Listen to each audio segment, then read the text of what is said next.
कृषिगौरक्षवाणिज्यं वैश्यकर्म स्वभावजं परिचर्यात्मकं कर्म शूद्रस्यापि स्वभावजम्। कृषि, गोरक्षा और व्यवसाय वैश्य के स्वभावजन्य कर्म है। गोपालन ही क्यों, भैंस को मार डालें, बकरी न रखें, ऐसा कुछ नहीं है। सुदूर वैदिक वाडहमय में गो शब्द अंतःकरण एवं इंद्रियों के लिए प्रचलित था। गोरक्षा का अर्थ है इंद्रियों की रक्षा। विवेक, वैराग्य, शम, दम के द्वारा इंद्रियां सुरक्षित होती हैं। काम, क्रोध, लोभ, मोह के द्वारा ये विभक्त हो जाती हैं, क्षीण हो जाती हैं। आत्मिक संपत्ति ही स्थिर संपत्ति है। ये अपना निज धन है जो एक बार साथ हो जाने पर सदैव साथ देती है। प्रकृति के द्वंद्वों में से उनका शनैः शनैः संग्रह करना व्यवसाय है। विद्याधनम सर्वधन प्रधानम, इसे अर्जित करना वाणिज्य है। खेती, शरीर ही एक क्षेत्र है। इसके अंतराल में बोया हुआ बीज संस्कार रूप में भला बुरा जमता है। अर्जुन, इस निष्काम कर्म में बीज अर्थात आरंभ का नाश नहीं होता। परम तत्व के चिंतन का जो बीज इस क्षेत्र में पड़ा है, उसे सुरक्षित रखते हुए इसमें आने वाले विजातीय विकारों का निराकरण करते जाना खेती है। अपने से उन्नत अवस्था वाले, प्राप्ति वाले गुरुजनों की सेवा करना शूद्र का स्वभावजन्य कर्म है। शूद्र का अर्थ नीच नहीं, अपितु अल्पज्ञ है। निम्न श्रेणी का साधक ही शूद्र है।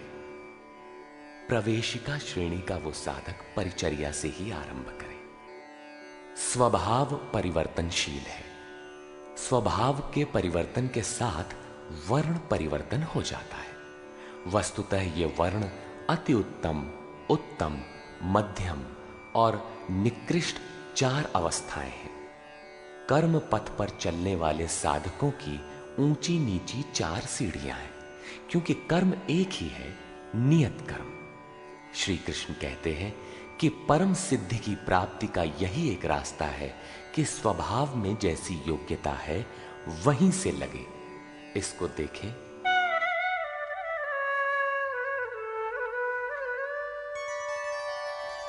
स्वे स्वे कर्मण्यभिरतः संसिद्धिं लभते नरः स्वकर्मनिरतः सिद्धिं यथा विन्दति तच्छृणु। अपने अपने स्वभाव में पाई जाने वाली योग्यता के अनुसार कर्म में लगा हुआ मनुष्य संसिद्धिम, भगवत प्राप्ति रूपी परम सिद्धि को प्राप्त होता है। पहले भी कहे आए हैं, इस कर्म को करके तू परम सिद्धि को प्राप्त होगा। कौन सा कर्म करके? अर्जुन, तू शास्त्र विधि से निर्धारित कर्म, यज्ञार्थ कर्म कर। अब स्वकर्म करने की क्षमता के अनुसार कर्म में लगा हुआ मनुष्य परम सिद्धि को किस प्रकार प्राप्त होता है, वो विधि तुम मुझसे सुन। ध्यान दे। यतः प्रवृत्तिर्भूतानां येन सर्वमिदं ततं स्वकर्मणा तमभ्यर्च्य सिद्धिं विन्दति मानवः। जिस परमात्मा से सब भूतों की उत्पत्ति हुई, जिससे यह संपूर्ण जगत व्याप्त है, उस परमेश्वर को स्वकर्मणा, अपने स्वभाव से उत्पन्न हुए कर्म के द्वारा अर्चन कर परम सिद्धि को प्राप्त होता है। अतः परमात्मा की भावना और परमात्मा का ही सर्वांगीण अर्चन और क्रमशः चलना आवश्यक है। जैसे कोई बड़ी कक्षा में बैठ जाए तो छोटी भी खो देगा और बड़ी तो मिलेगी ही नहीं। अतः इस कर्म पथ पर सोपानशः चलने का विधान है, जैसे अध्याय 18 के 6 श्लोक में। इसी पर पुनः बल देते हुए कहते हैं कि आप अल्पज्ञ ही क्यों ना हो, वहीं से आरंभ करें। वो विधि है परमात्मा के प्रति समर्पण।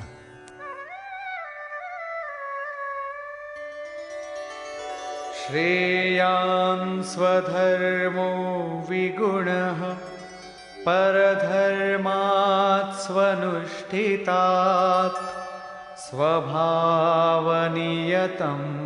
कर्म कुर्वन्नाप्नोति किल्बिषम्।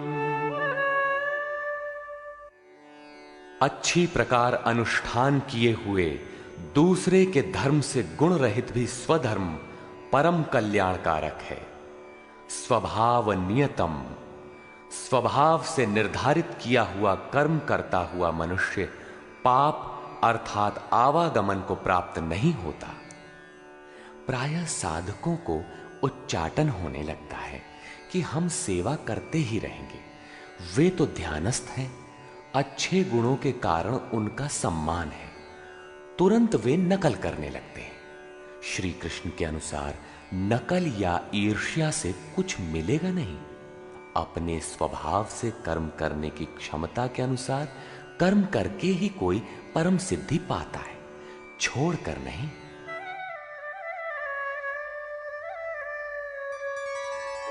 सहजं कर्म कौन्तेय सदोषमपि न त्यजेत् सर्वारम्भा हि दोषेण धूमेनाग्निरिवावृताः। कौन्तेय, दोष युक्त अल्पज्ञ अवस्था वाला है तो सिद्ध है कि अभी दोषों का बाहुल्य है। ऐसा दोष युक्त भी सहजम कर्म, स्वभाव से उत्पन्न सहज कर्म को नहीं त्यागना चाहिए, क्योंकि धुएं से अग्नि के सदृश सभी कर्म किसी न किसी दोष से आवृत्त हैं। ब्राह्मण श्रेणी ही सही, कर्म तो करना पड़ रहा है।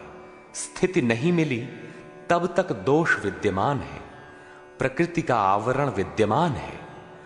दोषों का अंत वहां होगा जहां ब्राह्मण श्रेणी का कर्म भी ब्रह्म में प्रवेश के साथ विलय हो जाता है। उस प्राप्ति वाले का लक्षण क्या है जहां कर्मों से प्रयोजन नहीं रह जाता।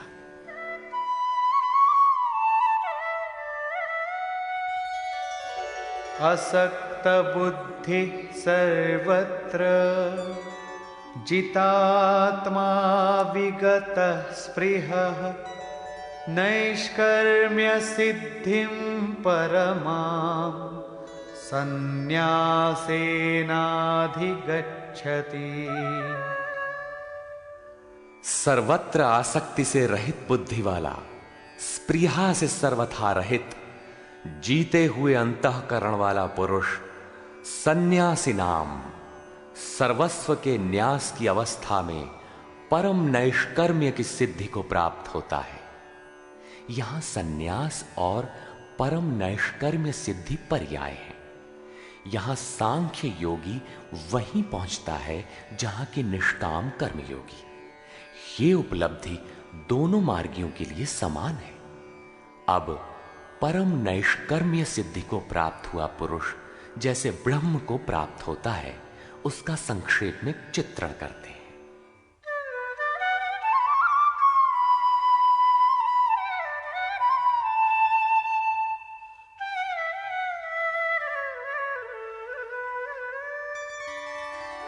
सिद्धिं प्राप्तो यथा ब्रह्म तथाप्नोति निबोध मे। समासेनैव कौन्तेय निष्ठा ज्ञानस्य या परा। कौन्तेय, जो ज्ञान की परानिष्ठा है, पराकाष्ठा है, उस परम सिद्धि को प्राप्त हुआ पुरुष ब्रह्म को जैसे प्राप्त होता है, उस विधि को तू मुझसे संक्षेप में जान। अगले श्लोक में वही विधि बता रहे हैं, ध्यान दें।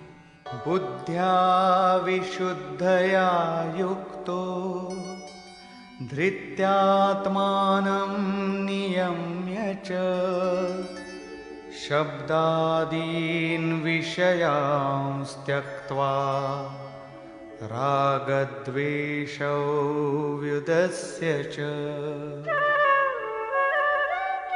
विविक्तसेवी लघ्वाशी यतवाक्कायमानसः ध्यानयोगपरो नित्यं वैराग्यं समुपाश्रितः। अर्जुन, विशेष रूप से शुद्ध बुद्धि से युक्त एकांत और शुभ देश का सेवन करने वाला, साधना में जितना सहायक हो उतना ही आहार करने वाला, जीते हुए मन, वाणी और शरीर वाला, दृढ़ वैराग्य को भली प्रकार प्राप्त हुआ पुरुष, निरंतर ध्यान योग के परायण और ऐसी धारणा से युक्त अर्थात इसी सब को धारण करने वाला तथा अंतःकरण को वश में करके शब्दादिक विषयों को त्याग कर राग द्वेष को नष्ट करके तथा अहंकारं बलं दर्पं कामं क्रोधं परिग्रहं विमुच्य निर्ममः शान्तो ब्रह्मभूयाय कल्पते। अहंकार, बल, घमंड, काम, क्रोध, बाह्य वस्तुओं और आंतरिक चिंतनों का त्याग कर ममता रहित शांत अंतःकरण हुआ पुरुष पर ब्रह्म के साथ एक ही भाव होने के लिए योग्य होता है। आगे देखें।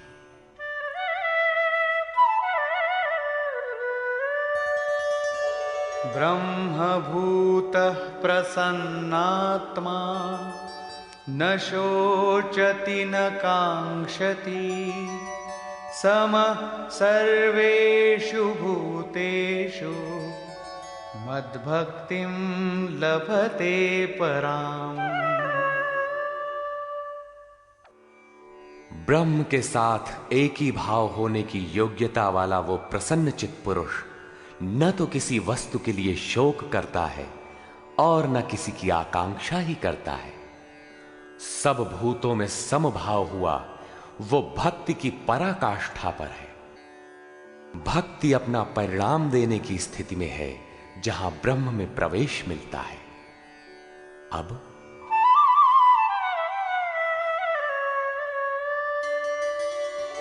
भक्त्या मामभिजानाति यावान्यश्चास्मि तत्त्वतः ततो मां तत्त्वतो ज्ञात्वा विशते तदनन्तरम्। उस पराभक्ति के द्वारा वो मुझे तत्व से भली प्रकार जानता है। वो तत्व है क्या? मैं जो और जिस प्रभाव वाला हूं, अजर अमर शाश्वत जिन अलौकिक गुणधर्मों वाला हूं, उसे जानता है और मुझे तत्व से जानकर तत्काल ही मुझ में प्रवेश कर जाता है। प्राप्ति काल में तो भगवान दिखाई पड़ते हैं और प्राप्ति के ठीक बाद तत्क्षण वो अपने ही आत्म स्वरूप को उन ईश्वरीय गुण धर्मों से युक्त पाता है कि आत्मा ही अजर अमर शाश्वत अव्यक्त और सनातन है। अहंकार, बल, दर्प, काम, क्रोध, मद, मोह इत्यादि प्रकृति में गिराने वाले विकार जब सर्वथा शांत हो जाते हैं और विवेक, वैराग्य, शम, दम, एकांत सेवन, ध्यान इत्यादि ब्रह्म में प्रवेश दिलाने वाली योग्यताएं जब पूर्णतया परिपक्व हो जाती हैं, उस समय वो ब्रह्म को जानने योग्य होता है। उस योग्यता का नाम ही पराभक्ति है। इसी योग्यता द्वारा वो तत्व को जानता है। तत्व है क्या? मुझे जानता है। भगवान जो है, जिन विभूतियों से युक्त है, उसे जानता है और मुझे जानकर तत्क्षण मुझ में ही स्थित हो जाता है। अर्थात ब्रह्म, तत्व, ईश्वर, परमात्मा और आत्मा एक दूसरे के पर्याय हैं। एक की जानकारी के साथ ही इन सब की जानकारी हो जाती है। यही परम सिद्धि, परम गति, परम धाम भी है। अतः गीता का दृढ़ निश्चय है कि सन्यास और निष्काम कर्मयोग दोनों ही परिस्थितियों में परम नैष्कर्म्य सिद्धि को पाने के लिए नियत कर्म अर्थात चिंतन अनिवार्य है। अब तक तो सन्यासी के लिए भजन चिंतन पर बल दिया और अब समर्पण कहकर उसी वार्ता को निष्काम कर्मयोगी के लिए भी कहते हैं।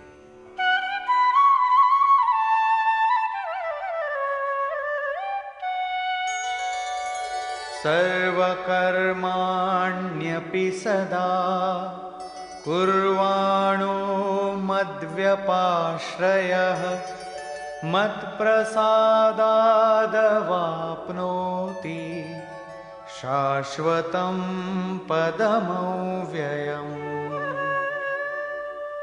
मुझ पर विशेष रूप से आश्रित हुआ पुरुष संपूर्ण कर्मों को सदा करता हुआ, लेश मात्र भी त्रुटि न रख कर करता हुआ, मेरे कृपा प्रसाद से शाश्वत अविनाशी परम पद को प्राप्त होता है। कर्म वही है, नियत कर्म, यज्ञ की प्रक्रिया। पूर्ण योगेश्वर सद्गुरु के आश्रित साधक उनके कृपा प्रसाद से शीघ्र पा जाता है। अतः उसे पाने के लिए समर्पण आवश्यक है।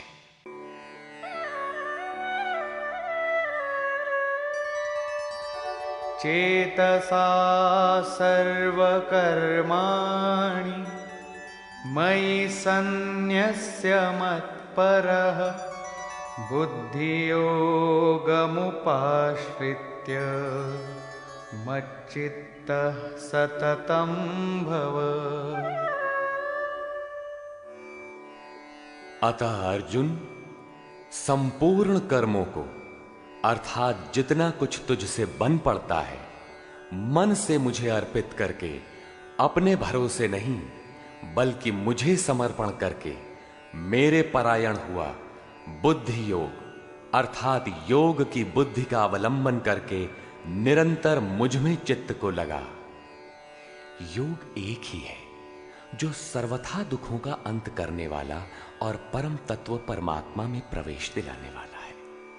उसकी क्रिया भी एक ही है, यज्ञ की प्रक्रिया जो मन तथा इंद्रियों के संयम, श्वास प्रश्वास तथा ध्यान इत्यादि पर निर्भर है, जिसका परिणाम भी एक ही है, यान्ति ब्रह्म सनातनम।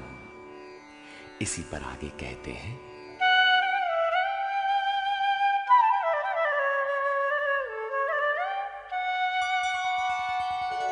मच्चित्तः सर्वदुर्गाणि मत्प्रसादात् तरिष्यसि अथ चेत्त्वमहङ्कारात् न श्रोष्यसि विनङ्क्ष्यसि। इस प्रकार मुझ में निरंतर चित्त को लगाने वाला होकर तू मेरी कृपा से मन और इंद्रियों के संपूर्ण दुर्गों को अनायास ही तर जाएगा। इंद्रिन द्वार झरोखा नाना, तह तह सुर बैठे करी थाना। आवत देखहि विषय वयारी, ते हठ देहि कपाट उघारी। ये ही दुर्जय दुर्ग है। मेरी कृपा से तू इन बाधाओं का अतिक्रमण कर जाएगा, किंतु अहंकारवश यदि तू मेरे वचनों को नहीं सुनेगा तो विनष्ट हो जाएगा, परमार्थ से च्युत हो जाएगा। पुनः इसी पर बल देते हैं,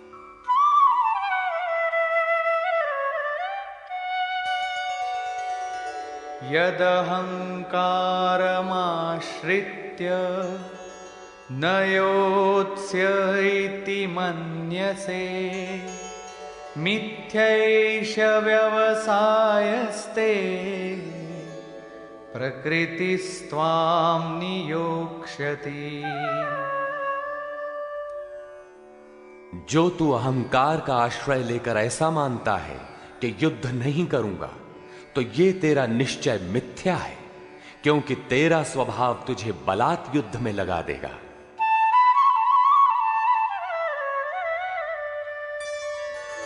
स्वभावजेन कौन्तेय निबद्धः स्वेन कर्मणा कर्तुं नेच्छसि यन्मोहात् करिष्यस्य वशोऽपि तत्। कौन्तेय, मोहवश तू जिस कर्म को नहीं करना चाहता, उसको भी अपने स्वभाव से उत्पन्न हुए कर्म से बंधा हुआ परवश होकर करेगा। प्रकृति के संघर्ष से न भागने का तुम्हारा क्षत्रिय श्रेणी का स्वभाव तुम्हें बरबस कर्म में लगाएगा। प्रश्न पूरा हुआ।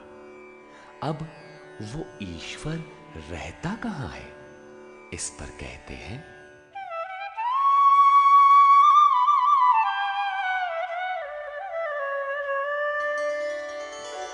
ईश्वरः सर्वभूतानां हृद्देशेऽर्जुन तिष्ठति भ्रामयन् सर्वभूतानि यन्त्रारूढानि मायया।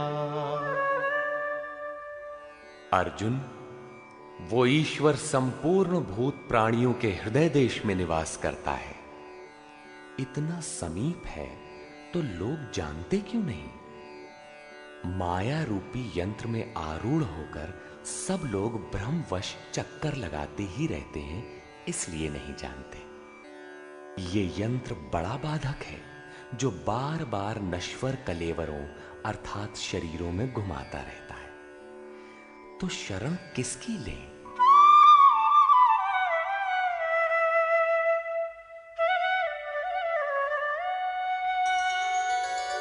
तमेव शरणं गच्छ सर्वभावेन भारत तत्प्रसादात् परां शान्तिं स्थानं प्राप्स्यसि शाश्वतम्। इसलिए हे भारत, संपूर्ण भाव से उस ईश्वर की जो हृदय देश में स्थित है अनन्य शरण को प्राप्त हो। उनके कृपा प्रसाद से तू परम शांति शाश्वत परम धाम को प्राप्त होगा। अतः ध्यान करना है तो हृदय देश में करें। ईश्वर का निवास स्थान हृदय है। भागवत के चतुश्लोकी गीता का सारांश भी यही है कि वैसे तो मैं सर्वत्र हूं, किंतु प्राप्त होता हूं तो हृदय देश में ध्यान करने से ही।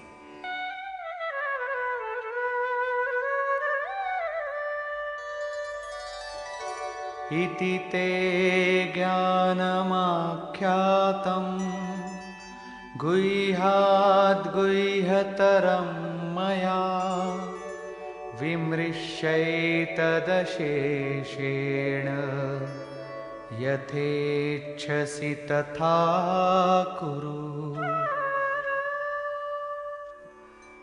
इस प्रकार बस इतना ही गोपनीय से भी अति गोपनीय ज्ञान मैंने तेरे लिए कहा है। इस विधि से संपूर्ण रूप से विचार कर, फिर तू जैसा चाहता है वैसा कर। सत्य यही है, शोध की स्थली यही है, प्राप्ति की स्थली भी यही है। किंतु हृदय स्थित ईश्वर दिखाई नहीं देता। इस पर उपाय बताते हैं।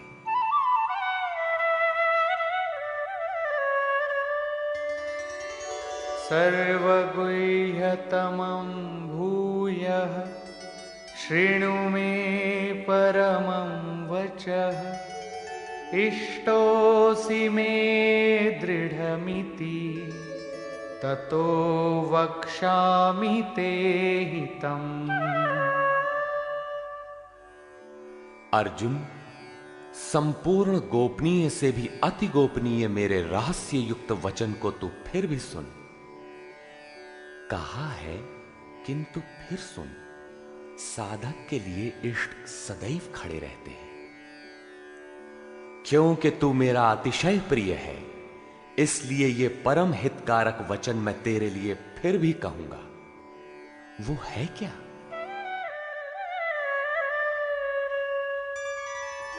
मन्मना भव मद्भक्तो मद्याजी मां नमस्कुरु मामे वैष्यसि सत्यं ते प्रतिजाने प्रियोऽसि मे।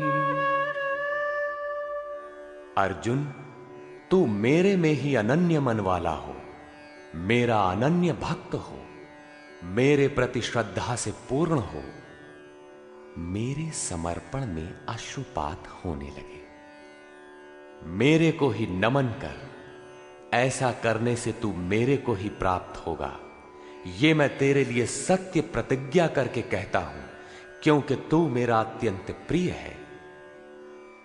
पीछे बताया ईश्वर हृदय देश में है, उसकी शरण में जा। यहां कहते हैं मेरी शरण आ।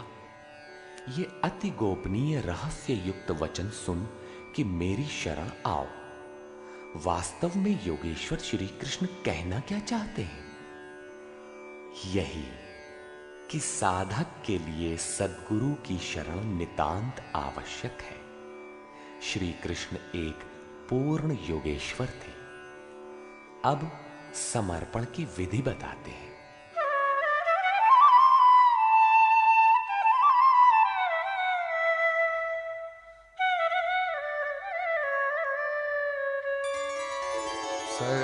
सर्वधर्मान् परित्यज्य मामेकं शरणं व्रज अहं त्वा सर्वपापेभ्यो मोक्षयिष्यामि मा शुचः।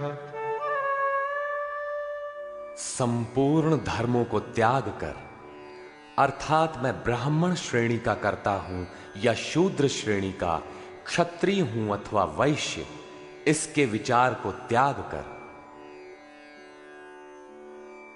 केवल एक मेरी अनन्य शरण को प्राप्त हो।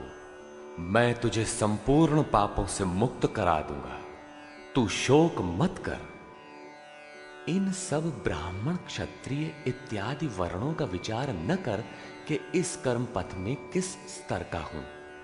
जो अनन्य भाव से शरण हो जाता है, सिवाय इष्ट के अन्य किसी को नहीं देखता, उसके क्रमशः वर्ण परिवर्तन, उत्थान तथा पूर्ण पापों से निवृत्ति अर्थात मोक्ष की जिम्मेदारी वो इष्ट सद्गुरु स्वयं अपने हाथों में ले लेते हैं।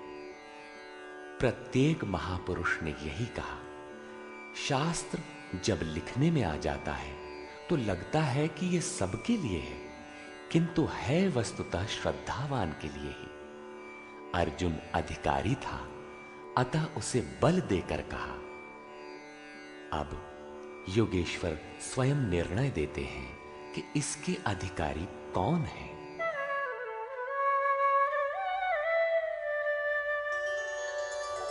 इदन्ते न तपस्काय न भक्ताय कदाचन न चाशुश्रूषवे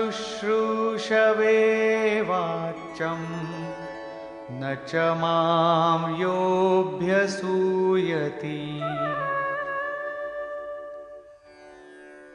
अर्जुन, इस प्रकार तेरे हित के लिए कहे हुए इस गीता के उपदेश को किसी काल में भूल कर भी न तो तप रहित मनुष्य के प्रति कहना चाहिए, न भक्ति रहित के प्रति कहना चाहिए, न बिना सुनने की इच्छा वाले के प्रति कहना चाहिए, और जो मेरी निंदा करता है, ये दोष है, वो दोष है, इस प्रकार झूठी आलोचना करता है, उसके प्रति भी नहीं कहना चाहिए। महापुरुष ही तो थे जिनके समक्ष स्तुतिकर्ताओं के साथ साथ कतिपय निंदक भी रहे होंगे। इनसे तो नहीं कहना चाहिए, किंतु प्रश्न स्वाभाविक है कि कहा किससे जाए। इस पर देखें।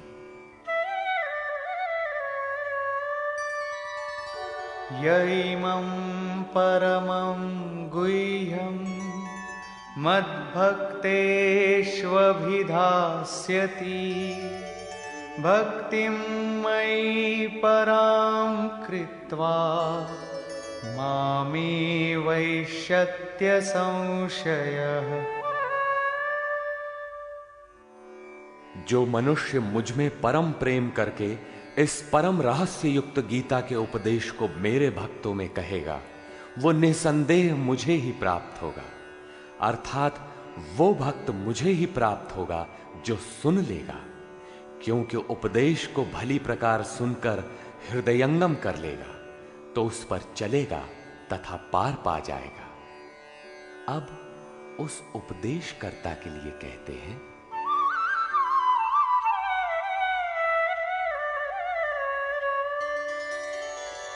न च तस्मान् मनुष्येषु कश्चिन्मे प्रियकृत्तमः भविता न च मे तस्माद् अन्यः प्रियतरो भुवि।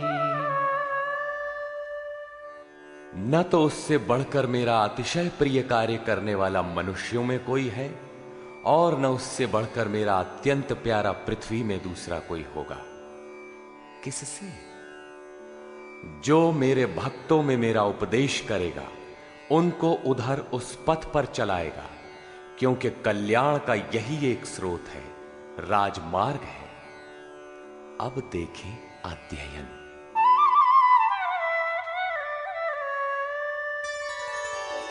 अध्येष्यते च य इमं धर्म्यं संवादमावयोः ज्ञानयज्ञेन तेनाहम् इष्टः स्यामिति मे मतिः। जो पुरुष इस धर्ममय हम दोनों के संवाद को अध्येष्यते भली प्रकार मनन करेगा, उसके द्वारा मैं ज्ञान यज्ञ से पूजित होऊंगा। अर्थात ऐसा यज्ञ जिसका परिणाम ज्ञान है, जिसका स्वरूप पीछे बताया गया है, जिसका तात्पर्य है साक्षात्कार के साथ मिलने वाली जानकारी। ऐसा मेरा निश्चित मत है। श्रद्धावाननसूयश्च शृणुयादपि यो नरः सोऽपि मुक्तः शुभान् लोकान् प्राप्नुयात् पुण्यकर्मणाम्।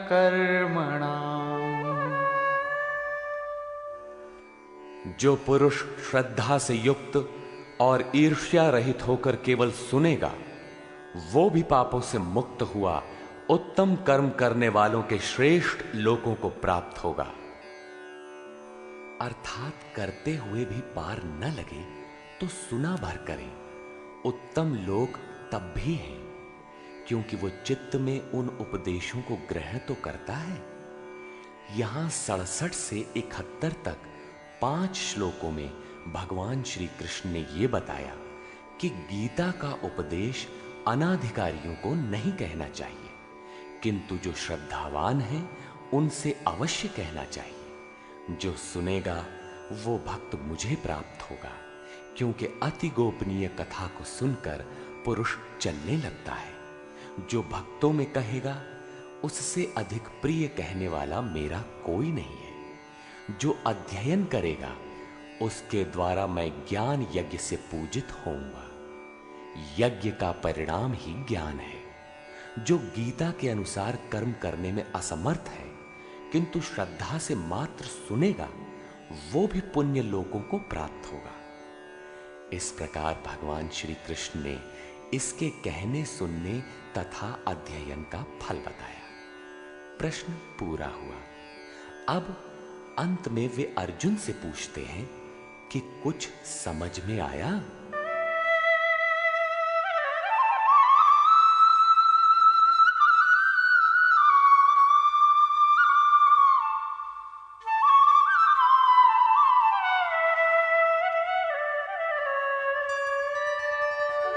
कच्चिदेतच्छ्रितं पार्थ त्वयैकाग्रेण चेतसा कच्चिदज्ञानसम्मोहः प्रनष्टस्ते धनञ्जय।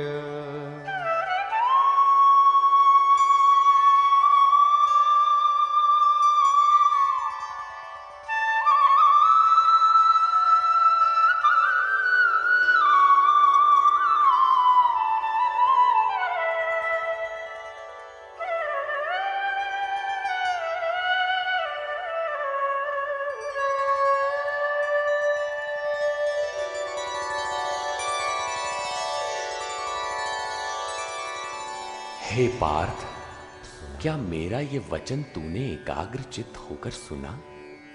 क्या तेरा अज्ञान से उत्पन्न मोह नष्ट हुआ?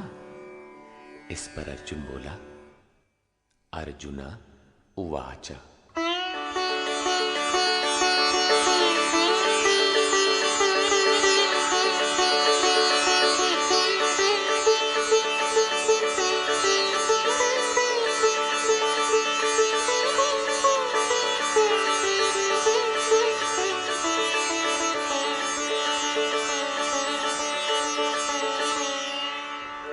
नष्टो मोहः स्मृतिर्लब्धा त्वत्प्रसादान्मयाच्युत स्थितोऽस्मि गतसन्देहः करिष्ये वचनं तव।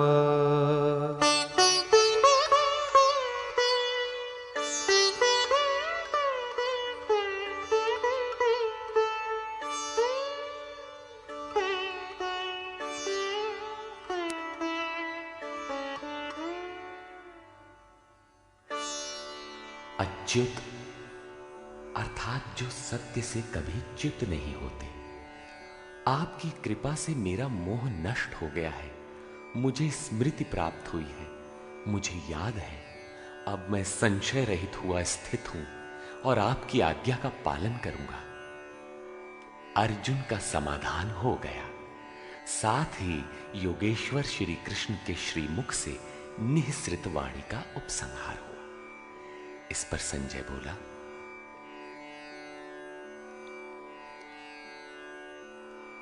11वें अध्याय में विराट रूप का दर्शन करा लेने पर योगेश्वर श्री कृष्ण ने कहा था कि अर्जुन, अनन्य भक्ति के द्वारा मैं इस प्रकार देखने को, जैसा तूने देखा है, तत्व से जानने तथा प्रवेश करने को सुलभ हूं।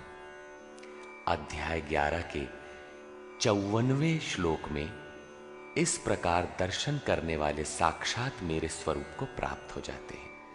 और यहां भी अर्जुन से पूछते हैं कि क्या तुम्हारा मोह नष्ट हुआ? अर्जुन ने कहा कि मेरा मोह नष्ट हो गया, मैं अपनी स्मृति को प्राप्त हो गया हूं। आप जो कहते हैं वही करूंगा। दर्शन के साथ तो अर्जुन को मुक्त हो जाना चाहिए था। वस्तुतः अर्जुन को तो जो होना था हो गया, किंतु शास्त्र भविष्य में आने वाली पीढ़ी के लिए होता है, उसका उपयोग आप सबके लिए है। संजय उवाच।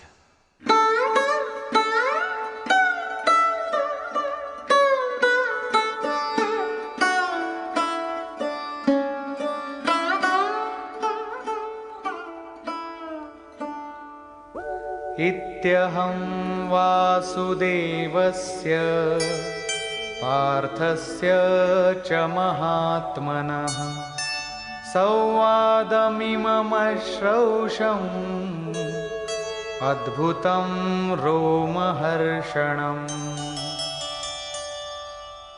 इस प्रकार मैंने वासुदेव और महात्मा अर्जुन, अर्थात अर्जुन एक महात्मा है, योगी है, साधक है, न कि कोई धनुर्धर जो मारने के लिए खड़ा हो। अतः महात्मा अर्जुन के इस विलक्षण और रोमांचकारी संवाद को सुना। आप में सुनने की क्षमता कैसे आई? आगे कहते हैं, व्यासप्रसादात् श्रितवान् एतद् गुह्यमहं परम् योगं योगेश्वरात् कृष्णात् साक्षात् कथयतः स्वयं। श्री व्यास जी की कृपा से, उनकी दी हुई दृष्टि से मैंने इस परम गोपनीय योग को साक्षात कहते हुए स्वयं योगेश्वर श्री कृष्ण से सुना है। संजय श्री कृष्ण को योगेश्वर मानता है। जो स्वयं योगी हो और दूसरों को भी योग प्रदान करने की क्षमता रखता हो, वो योगेश्वर है।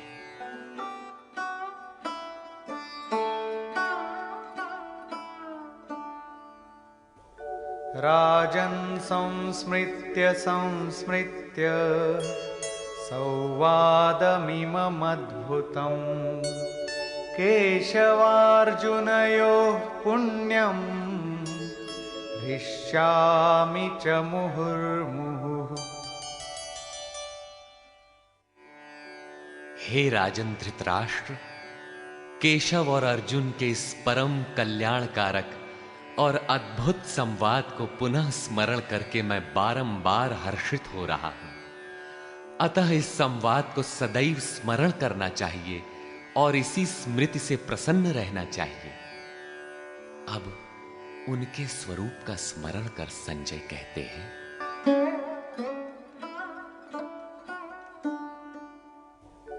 तच्च संस्मृत्य संस्मृत्य रूपमत्यद्भुतं हरेः विस्मयो मे महान् राजन् हृष्यामि च पुनः पुनः। हे राजन, हरि के अर्थात जो शुभाशुभ सर्व का हरण कर स्वयं शेष रहते हैं, उन हरि के अति अद्भुत रूप को पुनः पुनः स्मरण करके मेरे चित्त में महान आश्चर्य होता है और मैं बारंबार हर्षित होता हूं। इष्ट का स्वरूप बार बार स्मरण करने की वस्तु है। अंत में संजय निर्णय देते हैं,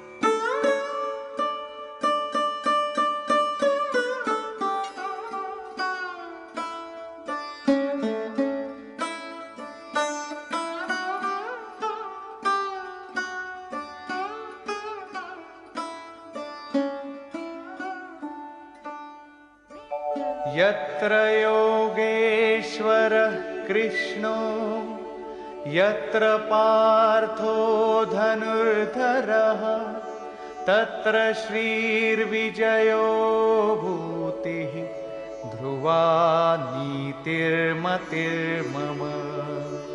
तत्र श्रीर्विजयो भूतिः ध्रुवा नीतिर्मतिर्मम।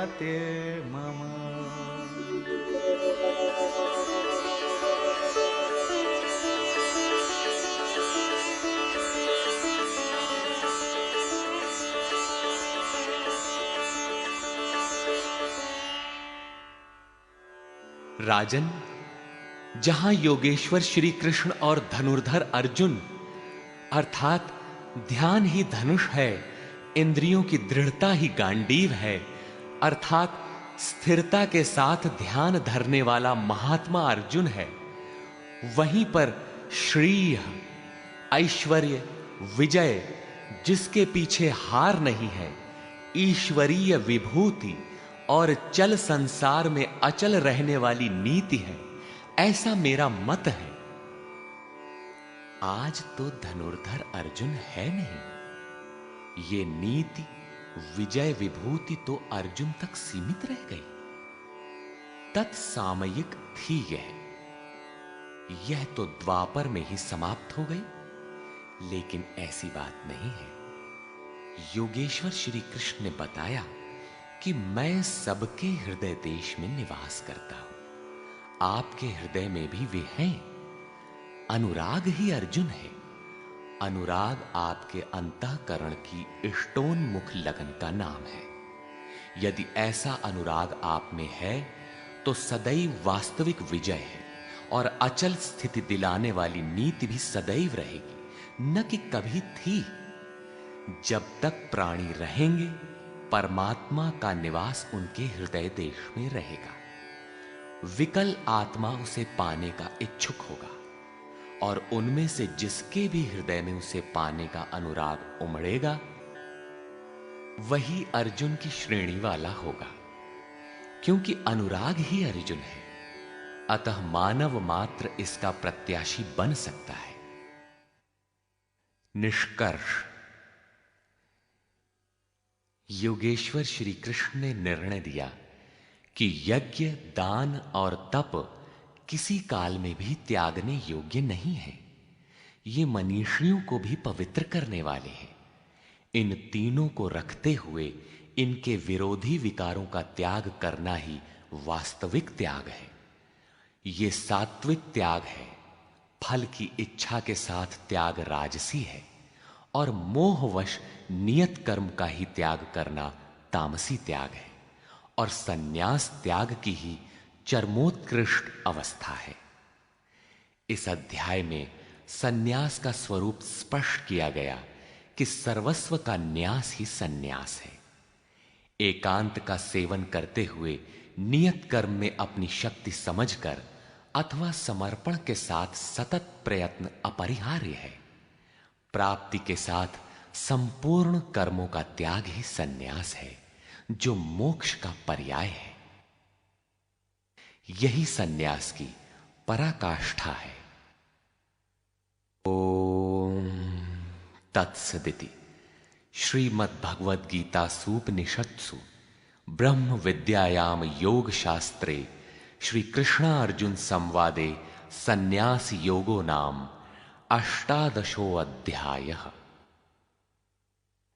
इस प्रकार स्वामी अड़गड़ानंद कृत श्रीमद् भगवद गीता के भाष्य यथार्थ गीता का 18वां अध्याय पूर्ण होता है। हरि ओम तत्सत।